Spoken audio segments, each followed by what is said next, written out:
우리에게 주시는 하나님의 귀한 말씀은 신약 성경 유다서 1장입니다.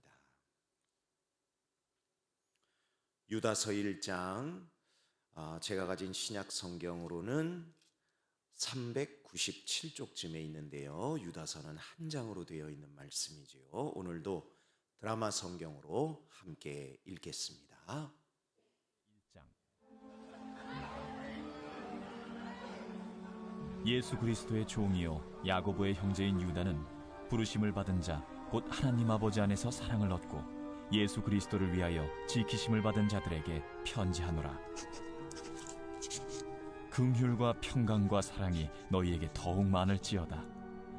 사랑하는 자들아, 우리가 일반으로 받은 구원에 관하여 내가 너희에게 편지하려는 생각이 간절하던 차에 성도에게 단번에 주신 믿음의 도를 위하여 힘써 싸우라는 편지로 너희를 권하여야 할 필요를 느꼈노니 이는 가만히 들어온 사람 몇이 있음이라. 그들은 옛적부터 이 판결을 받기로 미리 기록된 자니 경건하지 아니하여 우리 하나님의 은혜를 도리어 방탕한 것으로 바꾸고 홀로 하나이신 주제 곧 우리 주 예수 그리스도를 부인하는 자니라. 너희가 본래 모든 사실을 알고 있으나 내가 너희로 다시 생각나게 하고자 하노라. 주께서 백성을 애굽에서 구원하여 내시고 후에 믿지 아니하는 자들을 멸하셨으며 또 자기 지위를 지키지 아니하고 자기 처소를 떠난 천사들을 큰 날의 심판까지 영원한 결박으로 흑암에 가두셨으며 소돔과 고모라와 그 이웃 도시들도 그들과 같은 행동으로 음란하며 다른 육체를 따라가다가 영원한 불의 형벌을 받음으로 거울이 되었느니라. 그러한데 꿈꾸는 이 사람들도 그와 같이 육체를 더럽히며 권위를 업신여기며 영광을 비방하는도다. 천사장 미가엘이 모세의 시체에 관하여 마귀와 다투어 변론할 때에 감히 비방하는 판결을 내리지 못하고 다만 말하되 주께서 너를 꾸짖으시기를 원하노라 하였거늘 이 사람들은 무엇이든지 그 알지 못하는 것을 비방하는도다. 또 그들은 이성 없는 짐승같이 본능으로 아는 그것으로 멸망하느니라. 화 있을진저 이 사람들이여, 가인의 길에 행하였으며 삭슬 위하여 발람의 어그러진 길로 몰려갔으며 고라의 패역을 따라 멸망을 받았도다. 그들은 기탄 없이 너희와 함께 먹으니 너희의 애찬의 암초요 자기 몸만 기르는 목자요 바람에 불려가는 물 없는 구름이요 죽고 또 죽어 뿌리같이 뽑힌 열매 없는 가을나무요 자기 수치의 거품을 뿜는 바다의 거친 물결이요 영원히 예비된 캄캄한 흑암으로 돌아갈 유리하는 별들이라. 아담의 7대손 에녹이 이 사람들에 대하여도 예언하여 이르되 보라, 주께서 그 수만의 거룩한 자와 함께 임하셨나니 이는 무사람을 심판하사 모든 경건하지 않은 자가 경건하지 않게 행한 모든 경건하지 않은 일과 또 경건하지 않은 죄인들이 주를 거슬러 한 모든 완악한 말로 말미암아 그들을 정죄하려 하심이라 하였느니라. 이 사람들은 원망하는 자며 불만을 토하는 자며 그 정욕대로 행하는 자라. 그 입으로 자랑하는 말을 하며 이익을 위하여 아첨하느니라. 사랑하는 자들아, 너희는 우리 주 예수 그리스도의 사도들이 미리 한 말을 기억하라. 그들이 너희에게 말하기를 마지막 때에 자기의 경건하지 않은 정욕대로 행하며 조롱하는 자들이 있으리라 하였나니 이 사람들은 분열을 일으키는 자며 육에 속한 자며 성령이 없는 자니라. 사랑하는 자들아, 너희는 너희의 지극히 거룩한 믿음 위에 자신을 세우며 성령으로 기도하며 하나님의 사랑 안에서 자신을 지키며 영생에 이르도록 우리 주 예수 그리스도의 긍휼을 기다리라. 어떤 의심하는 자들을 긍휼히 여기라. 또 어떤 자를 불에서 끌어내어 구원하라. 또 어떤 자를 그 육체로 더럽힌 옷까지도 미워하되 두려움으로 긍휼히 여기라. 능히 너희를 보호하사 거침이 없게 하시고 너희로 그 영광 앞에 흠이 없이 기쁨으로 서게 하실리 곧 우리 구주 홀로 하나이신 하나님께 우리 주 예수 그리스도로 말미암아 영광과 위엄과 권력과 권세가 영원 전부터 이제와 영원토록 있을지어다. 예, 아멘. 감사합니다. 오늘 제목을 기억하고 기다리라 이렇게 정해 보았는데, 이 말씀을 통하여 하나님께서 저와 여러분에게 은혜 주시기를 간절히 소망합니다. 방금 말씀드렸죠. 오늘 설교 제목을 기억하고 기다리라 이렇게 정해 보았는데요. 첫 번째 나오는 기억하라, 기억하고, 이것은 어디서 나오는 말씀인가? 방금 읽었던 17절 말씀에 이 표현이 나옵니다. 17절 말씀 보니까, 사랑하는 자들아 너희는 우리 주 예수 그리스도의 사도들이 미리 한 말을 어떻게 하라고요? 기억하라 이렇게 말씀하십니다. 말씀을 기억하라는 것이죠. 사도들을 통해서 주님께서, 성령께서 미리 주신 말씀이 분명히 있는데 그 말씀을 기억하라는 겁니다. 이유가 있습니다. 오늘 이 유다서를 기록한 이 목적을 보면 우리들이 알 수 있는데요. 이 유다서는 서신입니다. 그런데 이 서신서를 받는 대상이 특정한 어떤 교회인지는 모릅니다. 그러나 그 교회가 처한 상황이 오늘 4절 말씀 전반부에 이렇게 기록이 되어 있습니다. 이는 가만히 들어온 사람 몇이 있음이라, 이런 표현이 나오는데요.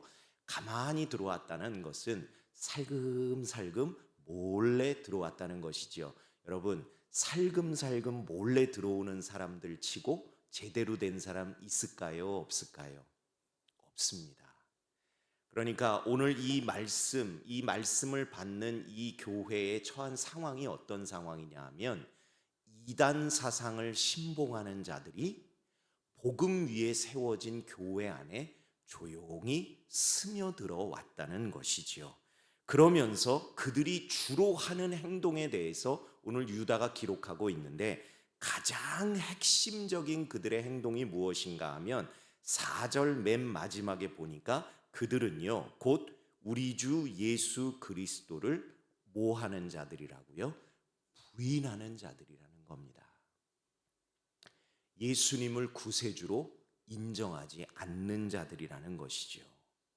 여러분, 이런 사람들이 복음 위에 세워진 교회에 들어와서 획책하고 여러 나쁜 행동들을 하니 교회의 상황이 점점 더 위태롭게 되어져 가는 것은 자명한 사실이라는 것이죠. 그래서 이 상황을 알게 된 이 유다가요, 이 편지를 써서 이 교회의 교인 공동체를 깨우고자 함인데, 어떻게 깨우고자 함인가? 오늘 3절 후반부에 보면 이런 말씀이 나옵니다. 믿음의 도를 위하여 힘써 싸우라는 편지로 너희를 권하여야 할 필요를 느꼈노니, 이렇게 나옵니다. 싸워야 된다는 거예요. 어떤 싸움? 우리들이 잘 아는 단어죠. 영적 싸움을 싸워야 하기에 그것을 깨닫게 하고자 이 편지를 썼다는 것이죠. 그래서 교회로 하여금 진리를 위해 영적 싸움에 나서도록, 그리고 그 싸움을 잘 싸우도록 교훈하고 독려하고 깨우치도록, 그래서 유다가 유다서를 기록했다는 것입니다. 그러므로 오늘 말씀을 통해서 우리들이 배울 것은 무엇인가? 여러분, 영적 싸움은요 우리들이 피할 수가 없습니다. 왜? 우리들의 이 신앙생활, 믿음 생활은요 영적인 문제예요.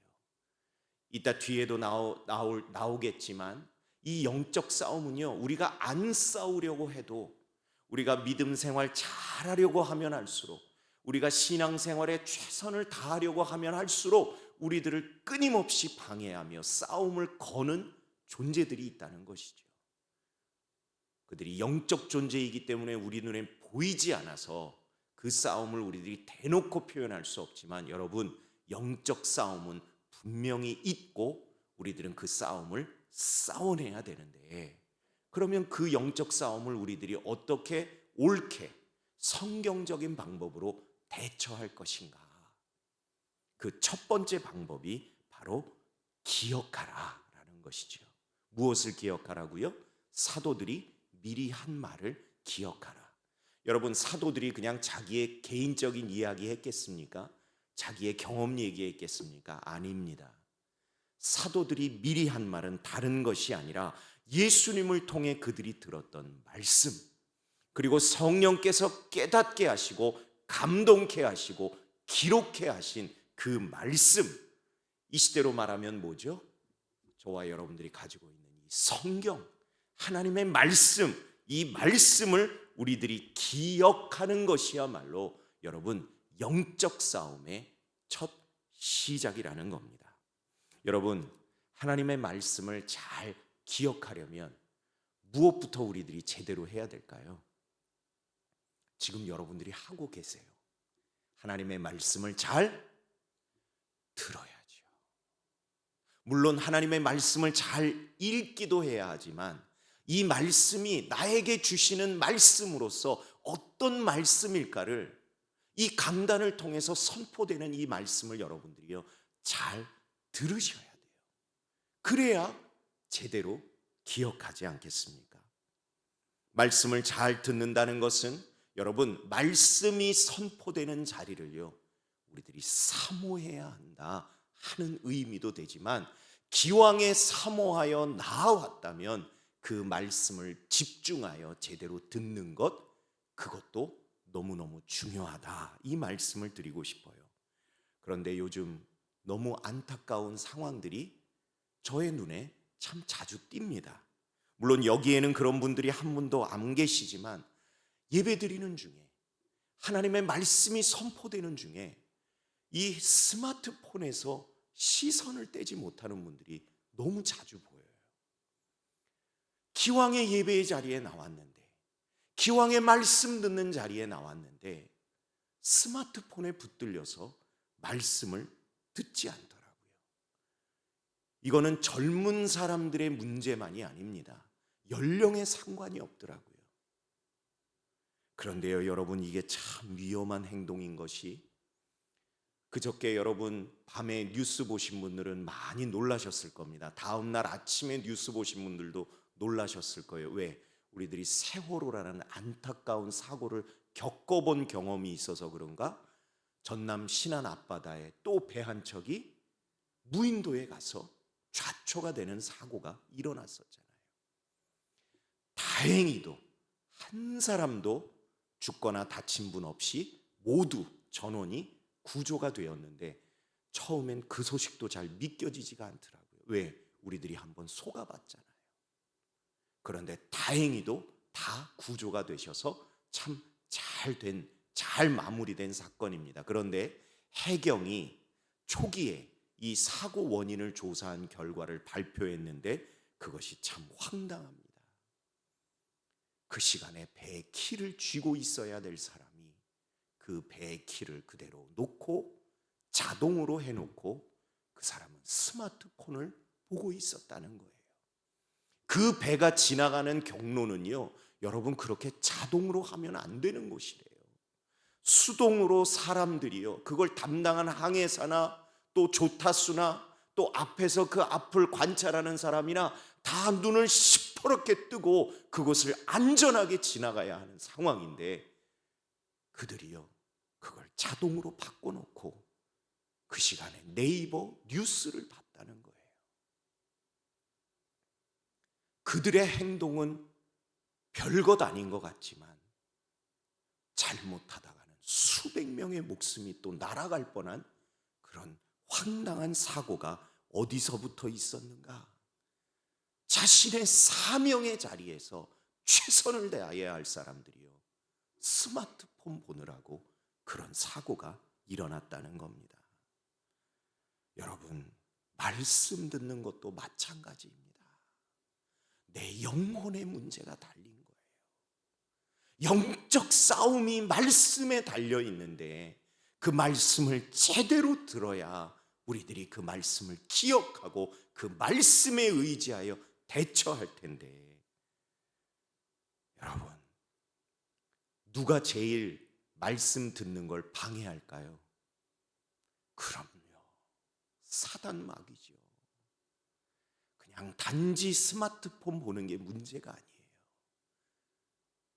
그 뒤편에 깔린 그 그 사단 마귀의 전략을 우리들이 알아야 되는 것이죠. 그 시간 아니어도요, 스마트폰 보실 시간 많아요. 화장실 가서도 보시면 되잖아요. 다른 시간에 보셔도 되잖아요. 그런데 왜 하필이면 하나님의 말씀이 선포되는 자리에서 그것을 보게 만들까? 영생의 말씀이 들리지 못하도록, 그래서 영혼 구원에 실패하도록 사단 마귀가요, 목숨 걸고 이 일을 하겠구나. 저는 그게 깨달아지더라고요.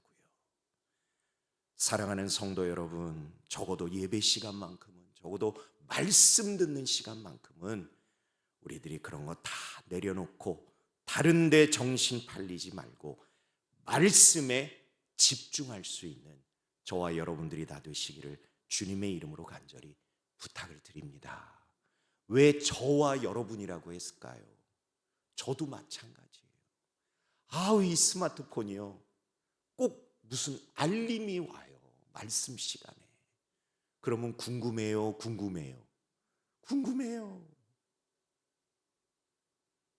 물론 중요한 소식이 있을 수도 있지만 대부분은 제 경험상 거의 아니더라고요. 그래서 저도 그 가운데 제 자신을 포함해 보았습니다. 주님의 말씀에 집중할 수 있는 저와 여러분 되기를 다시 한번 주님의 이름으로 부탁드립니다. 두 번째 우리에게 주시는 교훈, 기억하라 다음의 말씀은요, 기다리라 하는 말씀입니다. 기다리라. 여러분, 누군가가 여러분들에게 와서 신앙생활이라는 뭡니까? 믿음 생활이란 뭡니까? 라고 여러분들에게 물으신다면 여러분들은 뭐라고 답을 하시겠습니까? 저는요, 그런 생각이 들더라고요. 기다리는 겁니다. 이렇게 고백하겠더라고요. 왜? 여러분, 기다린다는 것은 어떤 것입니까? 믿음 없이, 신뢰 없이 기다린다는 것은 여러분 불가능합니다. 무작정 기다릴 수는 없잖아요, 여러분. 그냥 기다릴 수도 없는 거 아닙니까? 아무 생각 없이 그렇게 인생을 기다리는데 허비할 수는 없지 않습니까? 신뢰가 있고 믿음이 있기 때문에 그 대상을, 그 때를 우리들이 기다릴 수 있는 것이죠. 그 대표적인 예가요, 1970년대에 이루어졌던 스탠포드 대학교에서 이루어진 실험이 너무너무 중요한 그런 증거가 되고 있습니다. 일명 마시멜로우 실험. 여러분 다 들어보셨죠? 4세에서 5세 되는 아이들만 모아놓고요, 아이들에게 마시멜로우를 하나 앞에다 두면서 실험자가 이렇게 얘기하는 것이죠. 얘야, 15분 동안 이 마시멜로우를 먹지 않고 기다리면 내가 이 맛있는 마시멜로우를 한 개 더 줄게. 그렇게 이야기하고 아이를 혼자 두고 나갑니다. 그랬더니 아이들이요, 다양한 반응을 보이더라는 것이죠. 실험자의 설명이 끝나지도 않았는데 벌써 먹는 아이가 나오는가 하면, 그 설명을 듣고 실험자가 나간 후에 그 아이들이요, 몇 분은 참는데 결국 15분을 참지 못하고 먹는 아이들이 대부분이었다는 것이죠. 그런데 놀라운 건 그 가운데요, 그 15분을 기다려서 마시멜로우 하나를 더 받는 아이들이 있었다는 사실입니다. 당시 실험에는 전체 인원의 한 30% 정도가 그런 아이들이었다는 거예요. 그런데 이 실험은요, 그게 목적이 아니었습니다. 아이들의 인내심이 문제가 아니라 30년 뒤에 이 아이들의 인생이 어떤 인생일까를 조사해 본 거예요. 그랬는데 그 30% 인내하고 참고 그 실험자의 말을 믿고 신뢰했던 아이들이요, 대부분의 인생이, 물론 세상적인 가치이겠지만 대부분이요, 성공한 인생을 살고 있더라는 것이죠. 그러면서 그 실험은 이렇게 결론을 냅니다. 우리들이 인생을 살아가면서 무언가를 신뢰하고 참고 기다리고 인내하는 것은 분명히 인생의 성공과 관련이 있다. 이렇게 결론을 내렸다는 것이죠. 여러분, 세상을 사는 것도 이렇게 참고 인내하면서 믿고 신뢰하면요, 성공할 수 있다고 하는데, 저와 여러분들의 인생도 단지 그냥 무작정 기다리는 게 아니라 누구를 기다리죠? 주님을 우리들이 기다려요. 그냥 기다리는 것이 아니라 다시 오실 주님이심을 우리들이 믿고 신뢰하고 기다리는 것이죠. 또한 우리들이 삶을 살아갈 때 우리들의 삶이 단지 그냥 사라지는 것이 아니라 어렵고 힘들고 아프고 때론 넘어지고 우리들의 계획이 실패하고 우리들의 기대와 소망이 넘어질 때가 많이 있지만, 그럼에도 불구하고 우리들이 믿음을 내려놓지 않는 이유가 무엇입니까? 오늘 우리들이 찬송했지만 그럴 때마다 우리들을 위로하시고 힘주실 이 주 예수, 우리들이 그러한 믿음과 신뢰가 있기 때문에 그러한 조건과 상황과 여건, 이런 것들이 우리들에게 닥쳐와도 우리들이 참고 인내할 수 있는 것이지요. 그렇기 때문에 성경은 분명하게 우리들에게 말씀하십니다. 기다리라, 기다리라. 그런데 오늘 말씀이요, 우리들이 무엇을 기다려야 할지를 더욱더 구체적으로 가르쳐주고 계셔서 그것을 우리가 깨닫고, 아하, 그렇기 때문에 우리들이 더 굳건한 믿음을 가지고 기다릴 수 있겠구나 하는 확신을 주신다는 사실입니다. 무엇을 기다리라고 말씀하시는가? 오늘 본문 21절 후반부에 보니까요, 우리 주 예수 그리스도의 무엇을 기다리라? 긍휼을 기다리라. 여러분, 우리 주 예수 그리스도의 긍휼을 기다리시는 여러분들 되시기를 간절히 소망합니다. 이유가 있습니다, 여러분. 여기 오늘 우리가 읽은 이 본문에 긍휼이라고 번역된 이 헬라어가요, 스플랑크논이라는 단어입니다. 플랑크톤이 생각이 나가지고 잘못 발음할 뻔했는데, 여러분 이 단어는 잊어버리셔도 돼요. 그런데 이 뜻은 잊지 마십시오. 이 단어의 뜻이 뭐냐면 내장이라는 뜻입니다. 내장. 우리 주님의 내장을 잊지 말래요. 이게 무슨 말인가? 여러분, 단장의 고통이라는 말 아시죠? 이게 뭡니까? 장이 다 끊어지는 듯한 고통. 어려운 사람, 힘든 사람을 봤을 때 에휴, 안 됐네,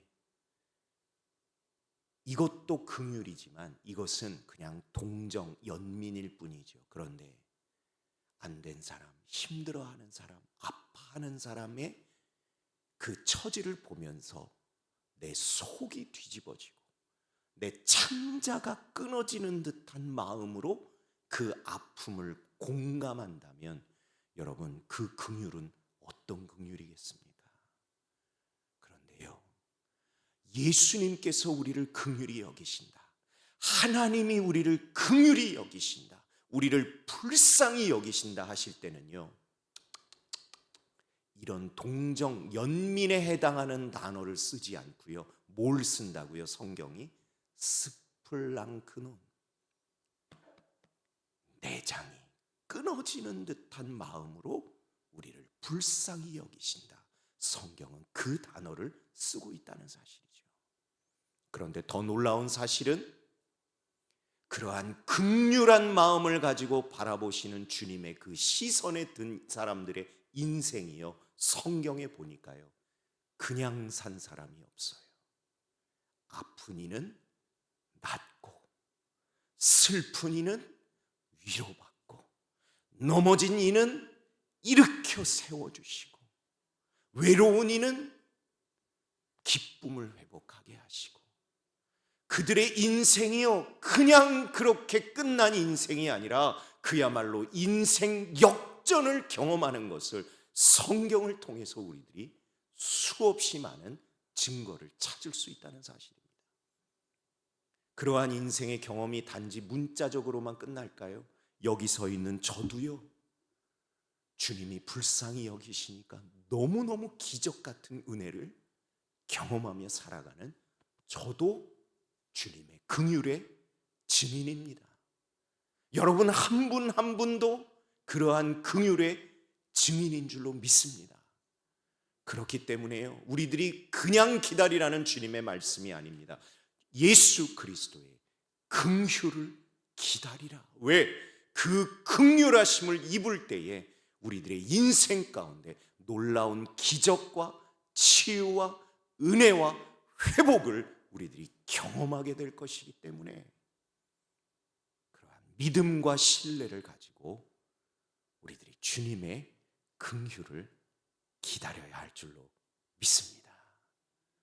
사랑하는 성도 여러분, 영적 싸움은 반드시 있습니다.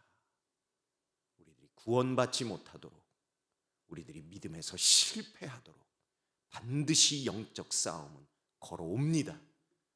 그러한 때 우리를 지켜줄 수 있는 두 가지 방법, 기억하고 기다리라. 무엇을 기억하자고요? 하나님의 말씀. 무엇을 기다리자고요? 주님의 긍휼. 말씀으로 우리들이 기다리고 버텨서 주님의 긍휼, 주님의 은혜를 충만히 경험하는 저와 여러분들 다 되시기를 주님의 이름으로 간절히 부탁을 드립니다. 기도하겠습니다. 하나님 감사합니다. 오늘도 귀한 하나님의 말씀을 통하여 저희들에게 은혜 주시고 깨달음 주시고 가르쳐 주시고 또한 여러 가지 여건과 상황과 조건과 상황이 여의치 않을 때에 기억할 수 있는, 기억할 만한, 아니 기억하게 하시는 주님의 말씀을 듣게 하셨으니 감사합니다. 주여 성령이시여 역사하여 주셔서 저희들을 하나님의 말씀을 기억하며 주님의 긍휼을 끝까지 인내하며 버티며 견디며 기다려 맞는 저희들 되도록 도와주시옵소서. 믿사옵고 예수님 이름으로 기도드립니다. 아멘.